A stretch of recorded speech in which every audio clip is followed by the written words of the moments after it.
I'm Louis Boutinot from Waterkloof in South Africa, and today I've mainly been bringing some lovely South African sunshine to Leeds.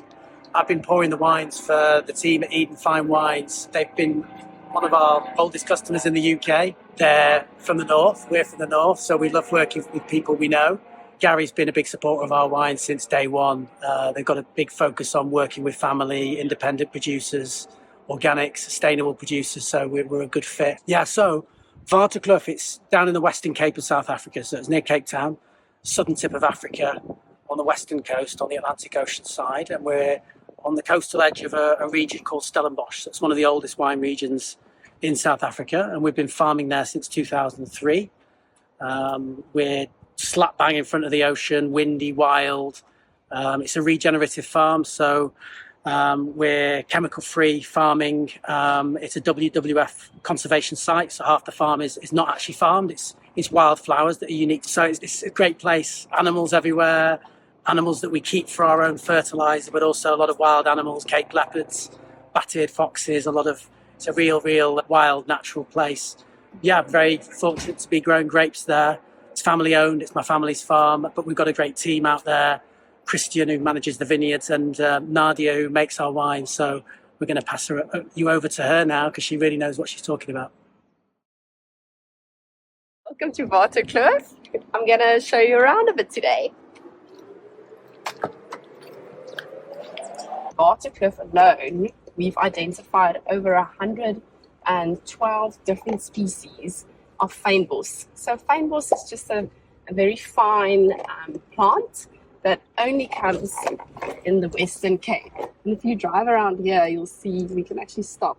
There's just these beautiful flowers that's popping up throughout as the season progresses. It's just these like small plants, and as you go around, you can find them growing here. So with the amphitheatre, you've got different sites, so different blocks that you can use because it's like a cooler slope, warmer slopes, different soil structure. To combat fungal growth in the vineyard, you can spray sulfur and you can spray copper, but there's also a dominant fungi strain which you can spray, and it's called trichoderma. So in here, Christian is populating his own trichoderma.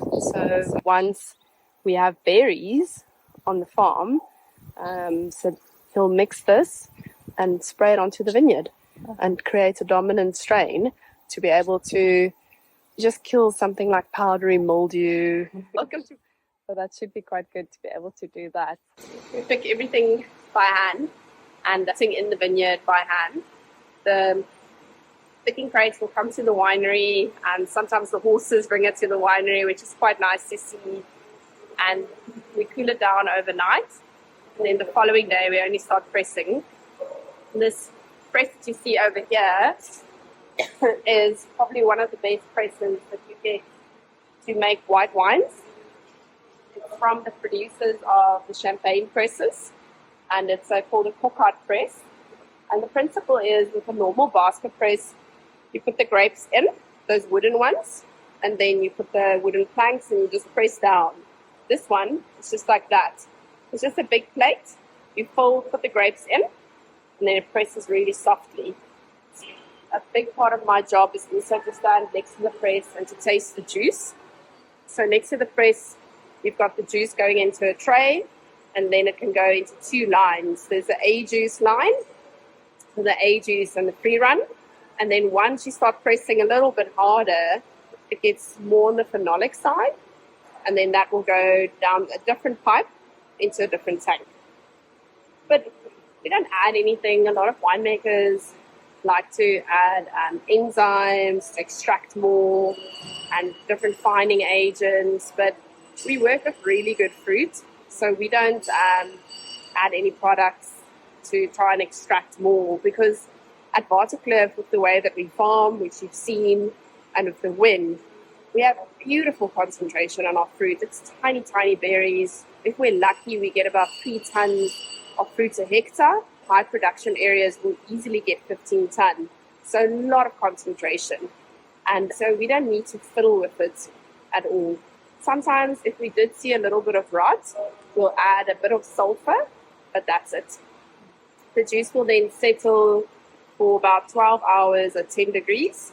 And then from there, we take the clean juice, we rack it, you say. So it's just after the settling, the dust will be at the bottom. We'll take the clean juice out. We put it into barrel, into a concrete egg, or where we feel it's needed to go. And then we wait. Naturally, it ferments. Because of the way that we're farming, we don't have to manipulate it at all. So our estate wines, we ferment in 600-litre older French oak barrels. We use our concrete eggs as well. And then the false bay wines will ferment in stainless steel tanks. And all naturally fermented. If you're adding a packet of yeast, you can look at the back of the packet and you can say, oh, I'd like to add a bit of green pepper to my wine flavors. And you add that specific packet. But we don't add the yeast because we want our customers to taste in their glass when we taste it in the vineyard, wine in its purest form. So with the not adding the packet of yeast and using the indigenous yeast from the vineyard, your fermentation is a lot longer. You develop a lot more complexity on your wine.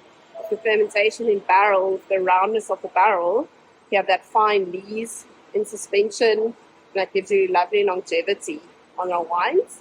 So we leave our wines in barrel. It varies, but we try to leave it for about 10 months. And then as we're getting ready for the next harvest, as we're doing now, we start taking it out and blending and getting ready for bottling to make space for 2024 for the next harvest. For our red wooden fermenters here, we have 30 of them, is where we ferment all of our reds. We have a lot of different parcels of reds, so we like to give each block its own chance. So some of it we ferment into these little fermenters over here, and we sort all of our reds by hand as well. We have a sorting table that shakes, and we have about 8 people standing there just picking out any rods, snails or raisins, etc. And then with a gravitational system, we put the grapes into the tanks by it just falling into a little tank, which we hoist up. The lids come off, we open it, and the grapes fall in.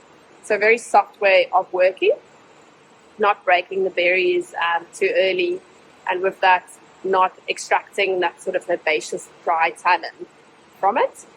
And then throughout the course of fermentation, we taste every single day, and we determine what we would like to do, whether it's to stomp by feet, maybe a little bit more, to extract a bit more. And our reds spend, on average, between 21 and 27 days on the skins. And then from there on, run it down by gravity, press in a different basket press, and put to barrel. We have good fruit, so we don't see a need to overpower it with oak at all. And our reds, it depends from wine to wine, but it spends about 2 years in French oak. Yeah. You need to be on point with your hygiene in a winery, but because you don't have a lot of concentration of yeast, because it all comes from the vineyard. So any other spoilage bacteria can easily develop. So having said that, we would work a lot with steam. In our winery, we work with something called a peroxide. That's a contact sterilizing agent. So after about 15 minutes, it dissolves and it becomes water. Because we have the bioreactor system, we can't be putting any harsh chemicals into our closed system at all.